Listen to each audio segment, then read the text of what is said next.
দেখো আজকে পরিপাক বিপাক ও শোষণে আমরা বিপাকে কার্বোহাইড্রেট বিপাকে ক্রেবস চক্র সম্পর্কে আজকে আমরা পড়ব। ক্রেবস চক্র, আগে ক্রেবস চক্র কাকে বলে? ক্রেবস চক্র হচ্ছে যে প্রক্রিয়ায় অক্সিজেনের উপস্থিতিতে কোষের মাইটোকন্ড্রিয়ার ভেতর চক্রাকারে যে বিপাক পথের মাধ্যমে বিভিন্ন যে সমস্ত উৎসেচক দ্বারা দিয়ে উৎপন্ন অ্যাসিটাইল কোয়ে বিপাকগ্রস্ত হয়ে কার্বন ডাইঅক্সাইড, জল এবং এটিপি রূপে শক্তি উৎপন্ন করছে, তাকে আমরা কিন্তু ক্রেবস চক্র বলছি। এই ক্রেবস চক্র কেন বলা হচ্ছে? ক্রেবস চক্র বলার কারণ হচ্ছে বিজ্ঞানী স্যার হ্যান্স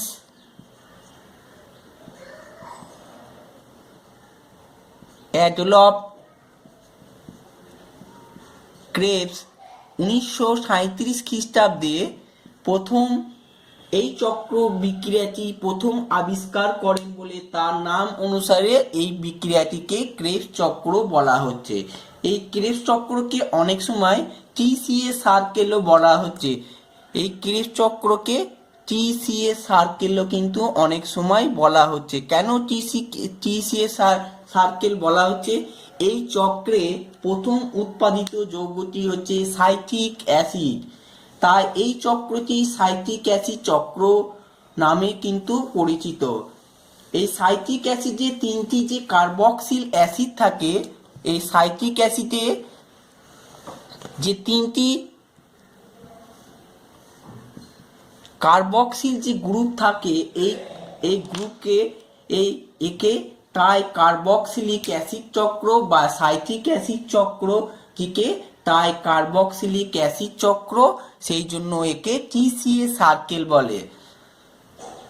তাহলে ক্রেবস চক্র যে প্রক্রিয়ায় অক্সিজেনের উপস্থিতিতে কোষের মাইটোকন্ড্রিয়ার ভেতর চক্রাকারে বিপাকগ্রস্ত পথের মাধ্যমে বিভিন্ন উৎসেচক দ্বারা দেহে উৎপন্ন যে অ্যাসিটাইল কোয়ে, সেই অ্যাসিটাইল কোয়ে বিপাকগ্রস্ত হয়ে কার্বন ডাইঅক্সাইড, জল এবং এটিপি রূপে শক্তি উৎপন্ন করছে বলে একে ক্রেবস চক্র বা টিসিএ সার্কেল বলা হচ্ছে। বিজ্ঞানী স্যার হ্যান্স অ্যাডলফ ক্রেবস প্রথম 1937 খ্রিস্টাব্দে এই ক্রেবস চক্রটি প্রথম আবিষ্কার করেন বলে তার নাম অনুসারে কিন্তু একে ক্রেবস চক্র বলা হচ্ছে। কারণ ক্রেবস চক্রে প্রথম উৎপাদিত যৌগটি হচ্ছে সাইট্রিক অ্যাসিড। এই সাইট্রিক অ্যাসিড যে তিনটি কার্বক্সিলিক অ্যাসিড থাকার জন্য একে ট্রাই কার্বক্সিলিক অ্যাসিড চক্র বলা হচ্ছে, একে টিসিএ সার্কেল বলা হচ্ছে।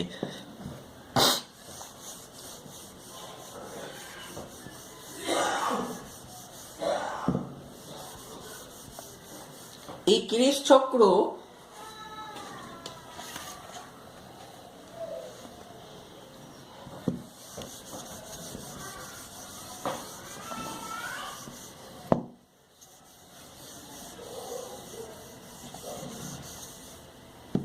এই ক্রেবস চক্রে তোমরা যদি বিক্রিয়াটি দেখতে পাও, আমি বইয়ে দেখাচ্ছি, দেখো তোমাদের ক্রেবস চক্রে যে বিক্রিয়াটি আছে। প্রথমে এই ক্রেবস চক্র কি হচ্ছে? এই ক্রেবস চক্রে প্রথম কিন্তু আমরা দেখতে পাচ্ছি কি এই ক্রেবস চক্রে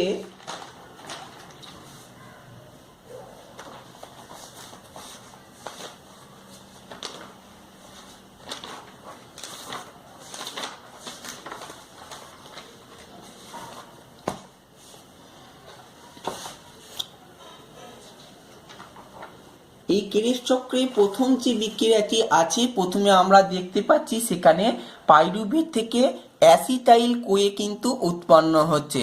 এই পাইরুভেট থেকে অ্যাসিটাইল কোয়ে কিন্তু উৎপন্ন হচ্ছে। অ্যাসিটাইল কোয়ে কিভাবে উৎপন্ন হচ্ছে?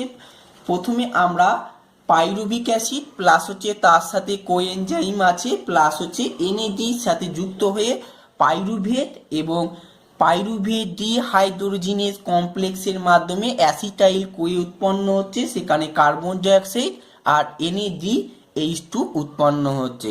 আমরা পাইরুভিক অ্যাসিড থেকে যখন অ্যাসিটাইল কোয়ে কি হচ্ছে, কোএনজাইমের সাথে হয়ে পাইরুভেট ডিহাইড্রেনেজ এনজাইমের মাধ্যমে সেখানে আমরা অ্যাসিটাইল কোয়ে প্লাস হচ্ছে তার সাথে কার্বন ডাইঅক্সাইড পাচ্ছি আর NaDH2 পাচ্ছি। সেই অ্যাসিটাইল কোয়েকে যদি ফার্স্ট আমরা কিন্তু কম্বাইন করি অক্সালেট টু ফর্ম সাইটেট, সেখানে ক্যাটালাইজড হয়ে কি যে এনজাইমটা লাগছে সেই এনজাইমটা আমরা অ্যাসিটাইল কোয়ের সাথে অক্সালো অ্যাসিটিক অ্যাসিডের যদি বিক্রিয়া করাচ্ছে সেখানে কি করছে যে সাইটেট সিনথেটেজ, এই সাইটেট সিনথেটেজ বিক্রিয়ার মাধ্যমে সেখানে সাইটেট উৎপন্ন হচ্ছে। সেই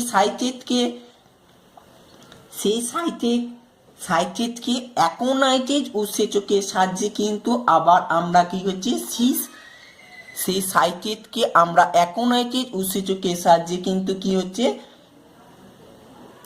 সিস অ্যাকোনাইট্রিক অ্যাসিড প্লাস হচ্ছে H2O উৎপন্ন হচ্ছে। তারপর আবার অ্যাসিটাইল কোয়ে আবার এই সিস অ্যাকোনাইটেজকে আবার অ্যাকোনাইটেজের মাধ্যমে আইসোসাইটেট উৎপন্ন হচ্ছে।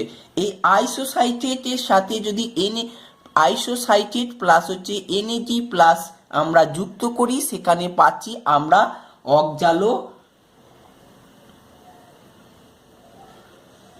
অক্সালোসাক্সিনেট। সেই অক্সালোসাক্সিনেটকে আমরা কার্বন ডাইঅক্সাইডের সাথে বিক্রিয়া আলফা কিটোগ্লুটারেজ অ্যাসিড এখানে আইসোসাইটেট প্লাস ডিহাইড্রোজেনেজের মাধ্যমে এনজাইমের মাধ্যমে আমরা পাচ্ছি। সেখান থেকে আমরা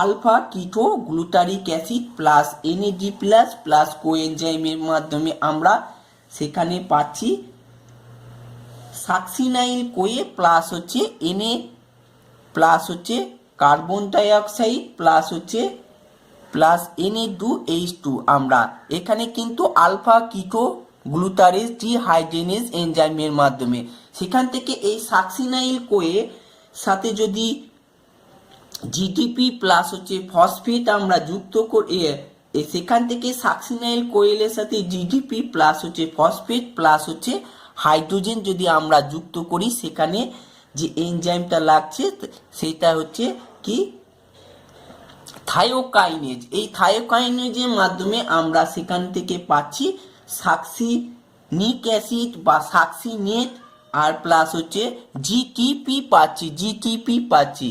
জিটিপি প্লাস হচ্ছে কোএনজাইম পাচ্ছি। সেই সাকসিনেটকে আবার কিন্তু আমরা এফিডির সাথে যদি বিক্রিয়া করি সেখানে ডিহাইড্রেনের বিক্রিয়ার মাধ্যমে সেখানে আমরা ফিউমারেজ বা ফিউমারিক অ্যাসিড প্লাস হচ্ছে FeDH2 পাচ্ছি। এই ফিউমারিক অ্যাসিডকে আবার যদি আমরা হাইড্রোজেনের মাধ্যমে বিক্রিয়া করি সেখানে পাচ্ছি আমরা ম্যালিক অ্যাসিড। এই ম্যালিক অ্যাসিডের সাথে NAD প্লাস যুক্ত হয়ে আমরা ম্যালেট ডিহাইড্রেনেজ এনজাইমের মাধ্যমে আমরা কিন্তু পুনরায় অক্সালো অ্যাসিটিক অ্যাসিড প্লাস হচ্ছে NADH2 পাচ্ছি।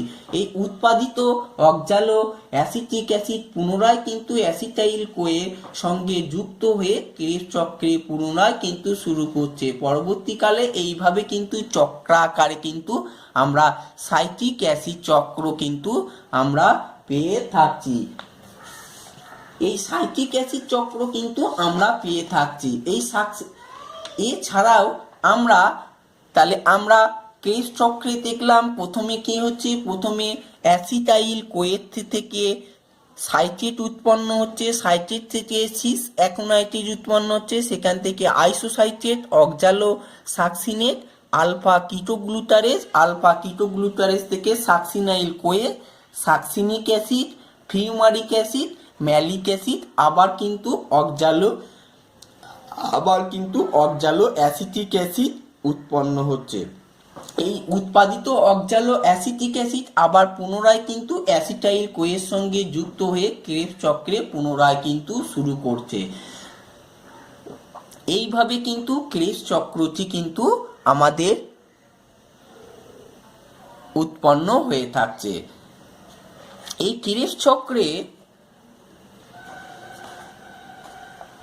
সাইট্রিক অ্যাসিড এই ক্রেবস চক্রে কিন্তু এক অণু গ্লুকোজ সবার শোষণে গ্লাইকোলাইসিস ও ক্রেবস চক্রিয়ার মাধ্যমে 38 অণু কিন্তু এটিপি উৎপন্ন করে। এখানে 38 অণু এক অণু গ্লুকোজ কিন্তু গ্লাইকোলাইসিস আর ক্রেবস চক্রিয়ার মাধ্যমে কিন্তু 38 অণু এটিপি উৎপন্ন করে এবং এক অণু গ্লুকোজ জারণে 2 অণু আমরা গ্লাইকোলাইসিস প্রক্রিয়ায় দেখছি 2 অণু এটিপি উৎপন্ন করে, তার সাথে সবার শোষণে 6 অণু কার্বন ডাইঅক্সাইড এবং 6 অণু জল কিন্তু উৎপন্ন করে এবং প্রচুর তাপ শক্তি রূপান্তরিত করে। এইভাবে কিন্তু ক্রেবস চক্রের বিক্রিয়াটি কিন্তু সম্পাদিত হচ্ছে। এইভাবে প্রত্যেকটা স্টেপ অনুযায়ী কিন্তু আমাদের কিন্তু লিখতে হবে এবং এনজাইম যদি ডেসক্রিপটিভ কোশ্চেন পড়ে যে শুধু চক্র ক্রেবস সার্কেলটি আঁকো, তখন কিন্তু এই সার্কেলটি এঁকে দিলে কিন্তু হয়ে যায় এবং ডেসক্রিপটিভ করতে দিলে প্রত্যেকটা এনজাইমে বিক্রিয়াগুলো কিন্তু আমাদের দিতে হয়। এই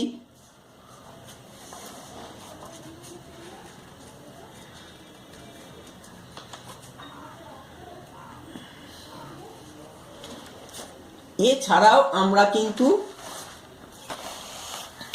এই ক্রেবস সার্কেল যে আছে সেখান থেকে আমরা এই ক্রেবস সার্কেল কিন্তু আমরা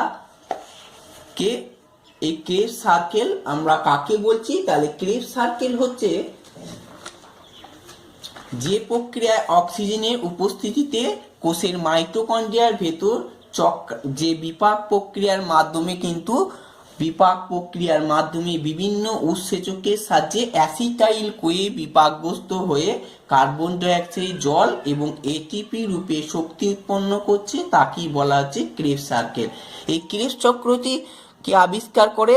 হ্যান্স অ্যাডলফ ক্রেবস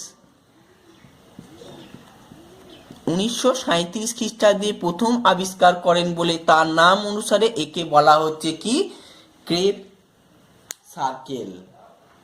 আর একে টিসিএ সার্কেল বলা হচ্ছে কারণ একে আমরা টিসিএ সার্কেল বলছি কারণ হচ্ছে টিসিএ হচ্ছে এই ক্রেবস চক্রে টিসিএ সার্কেল বলছি কারণ এই টিসিএ সার্কেল বলার কারণ হচ্ছে আমরা এই ক্রেবস সার্কেলে প্রথম উৎপাদিত যৌগটি হলো সাইট্রিক অ্যাসিড। এই সাইট্রিক অ্যাসিড কিন্তু 3টি কার্বক্সিলিক অ্যাসিড নিয়ে কিন্তু গঠিত হয়, সেই জন্য একে ট্রাই কার্বক্সিলিক অ্যাসিড সার্কেলও কিন্তু বলা হচ্ছে।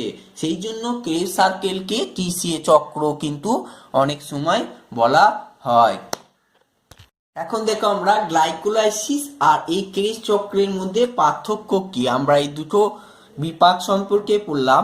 গ্লাইকোলাইসিস প্রক্রিয়াটি একটা হচ্ছে সরল রৈখিক পথে কিন্তু হচ্ছে, রৈখিক বিপাকীয় পদ্ধতি, কিন্তু ক্রেবস চক্রটি আমরা যদি দেখি এটি চক্রাকারে কিন্তু আবর্তিত হচ্ছে, চক্রাকার বিক্রিয়া।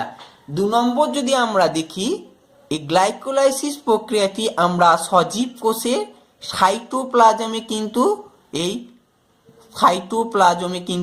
গ্লাইকোলাইসিস প্রক্রিয়াটি কিন্তু হচ্ছে। ক্রেবস চক্রটি আমরা সজীব কোষের মাইটোকন্ড্রিয়ার মধ্যে কিন্তু এই বিক্রিয়াটি কিন্তু ক্রেবস সার্কেলটি কিন্তু হচ্ছে। 3 নম্বর আমরা দেখি এটা গ্লাইকোলাইসিস প্রক্রিয়াটি সজীব কোষের অক্সিজেনের উপস্থিতি বা অনুপস্থিতিতে কিন্তু উভয় প্রক্রিয়ায় কিন্তু হতে পারে, উপস্থিতিতে হতে পারে আবার অনুপস্থিতিতে হতে পারে, অবাত শোষণে হতে পারে, সবাত শোষণে কিন্তু গ্লাইকোলাইসিস প্রক্রিয়াটি হতে পারে। কিন্তু ক্রেবস সার্কেলটি আমাদের শুধুমাত্র অক্সিজেনের উপস্থিতিতে কিন্তু এই ক্রেবস সার্কেলটি উপস্থিতিতে হয়ে থাকছে। এছাড়াও গ্লাইকোলাইসিস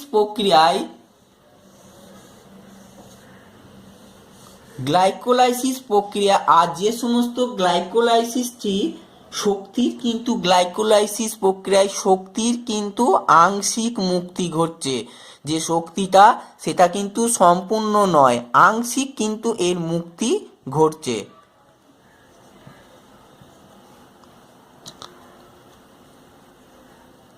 আর ক্রেবস সার্কেলে কিন্তু শক্তি সম্পূর্ণ কিন্তু মুক্তি ঘটে যাচ্ছে, শক্তি সম্পূর্ণ এর মুক্তি ঘটছে শক্তিটার।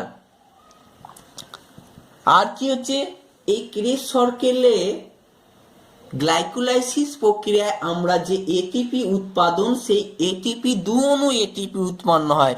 এটিপি উৎপাদনের পরিমাণ কিন্তু এটিপি উৎপাদনের পরিমাণ কম, উৎপাদনের পরিমাণ কম, কিন্তু ক্রেবস সার্কেলে কিন্তু এটিপি উৎপাদনের পরিমাণ তুলনামূলকভাবে এটিপি উৎপাদনের পরিমাণ তুলনামূলকভাবে অনেক বেশি। এই সমস্ত পার্থক্যগুলো কিন্তু আমরা গ্লাইকোলাইসিস এবং ক্রেবস সার্কেল এই সমস্ত বিক্রিয়ার মাধ্যমে কিন্তু আমরা দেখতে পাই।